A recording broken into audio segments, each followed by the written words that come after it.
Assalamualaikum warahmatullahi wabarakatuh. Halo semuanya, perkenalkan nama saya Revalina Novianti dari program studi S1 Pendidikan Administrasi Perkantoran Universitas Negeri Jakarta dengan NIM 1709623040.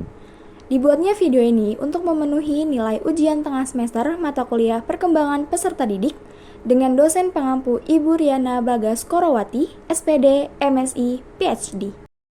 Materi yang akan saya sampaikan pada kesempatan kali ini yaitu tahapan dan perkembangan peserta didik PAUD, SD, SMP, dan SMA dengan memerhatikan prinsip-prinsip perkembangan seperti perbedaan individu, tempo, dan irama perkembangan, serta memperhatikan aspek-aspek perkembangan seperti pertumbuhan fisik, perkembangan kognitif, perkembangan sosial, perkembangan emosional, perkembangan bahasa, perkembangan moral, dan perkembangan religius.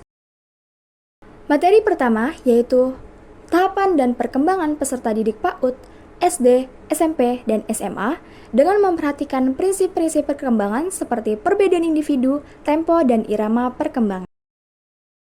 Peserta didik PAUD, SD, SMP, dan SMA memiliki prinsip perkembangan yang sama. Yang pertama, perbedaan individu. Pendidik harus memahami keragaman dengan menyediakan lingkungan belajar yang fleksibel dan akomodatif untuk memenuhi kebutuhan individu setiap anak. Karena sejatinya, setiap anak memiliki keunikan dan pola perkembangannya sendiri, baik dalam aspek fisik, kognitif, bahasa, sosial emosional, maupun kreativitas. Yang kedua, tempo dan irama perkembangan. Pendidik tidak boleh membandingkan perkembangan anak dan harus fokus pada kemajuan individu setiap anak.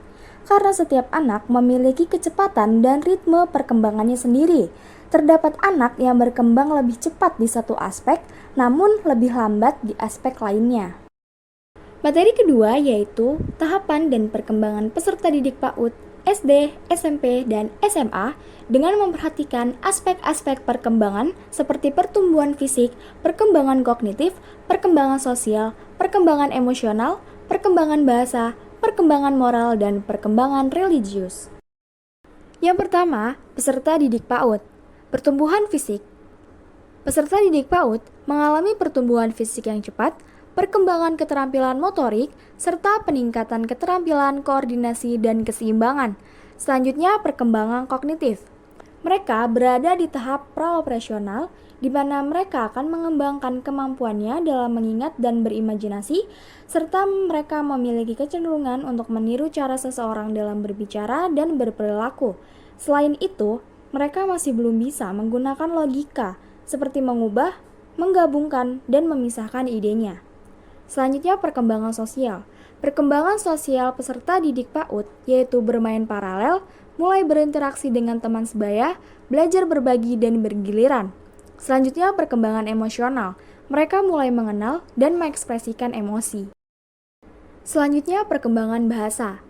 Peserta didik PAUD belajar kosakata dan struktur kalimat dasar, serta belajar berkomunikasi secara verbal. Selanjutnya, perkembangan moral. Mereka mulai memahami dasar konsep moral, belajar mengenal benar dan salah. Yang terakhir, perkembangan religius. Mereka mengetahui tentang agama dan ritual keagamaan. Yang kedua, peserta didik SD, pertumbuhan fisik. Peserta didik SD mengalami pertumbuhan fisik yang melambat, namun perkembangan motorik halus dan kasar tetap berlanjut. Selanjutnya, perkembangan kognitif. Mereka berada di tahap operasional konkret, di mana adanya perkembangan kemampuan pemikiran logika, namun hanya untuk objek fisik, seperti mereka memahami bahwa air bisa membeku dan mencair. Selanjutnya, perkembangan sosial. Perkembangan sosial pada peserta didik SD yaitu bermain kelompok dan menjalin persahabatan. Selanjutnya, perkembangan emosional. Mereka membangun identitas diri, belajar mengendalikan emosi, dan mulai mengembangkan resiliensi. Selanjutnya, perkembangan bahasa. Peserta didik SD menguasai kosakata, menyusun kalimat kompleks, dan mampu berkomunikasi secara lisan dan tertulis. Selanjutnya, perkembangan moral. Mereka memahami nilai-nilai moral serta belajar menerapkannya dalam kehidupan sehari-hari. Dan yang terakhir, perkembangan religius. Mereka memahami konsep agama dan lebih mandiri dalam melaksanakan ibadah. Yang ketiga, peserta didik SMP. Pertumbuhan fisik. Peserta didik SMP mengalami pertumbuhan fisik seperti pubertas dan puncak keterampilan motorik halus dan kasar. Selanjutnya perkembangan kognitif. Mereka berada di tahap operasional formal, di mana ini merupakan tahap terakhir menurut teori Piaget. Tahap ini mereka akan memperoleh kemampuan untuk berpikir secara abstrak, menggunakan logika untuk menyelesaikan masalah, dan belajar merencanakan sesuatu. Selain itu, mereka juga mulai memeriksa, menilai, dan mengevaluasi pikiran atau tindakannya sendiri. Selanjutnya, perkembangan sosial. Perkembangan sosial pada peserta didik SMP yaitu membentuk kelompok teman sebaya, mulai mencari identitas diri, serta mengembangkan kemandirian dan rasa tanggung jawab. Selanjutnya, perkembangan emosional. Mereka mengalami perubahan mood, mulai timbul rasa cinta, dan ketertarikan romantis terhadap lawan jenis. Selanjutnya, perkembangan bahasa. Mereka lebih mampu berkomunikasi secara lisan dan tertulis, serta memahami tata bahasa yang lebih kompleks. Selanjutnya, perkembangan moral. Peserta didik SMP mengembangkan pemahamannya lebih mendalam tentang nilai-nilai moral. Dan yang terakhir, perkembangan religius.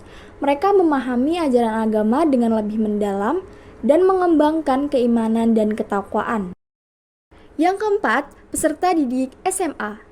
Pertumbuhan fisik. Pertumbuhan fisik peserta didik SMA umumnya sudah mencapai kematangan. Selanjutnya, perkembangan kognitif. Mereka berada di tahap operasional formal sama seperti peserta didik SMP, karena menurut teori Piaget, tahap operasional formal dimulai dari umur 12 tahun ke atas. Selanjutnya, perkembangan sosial.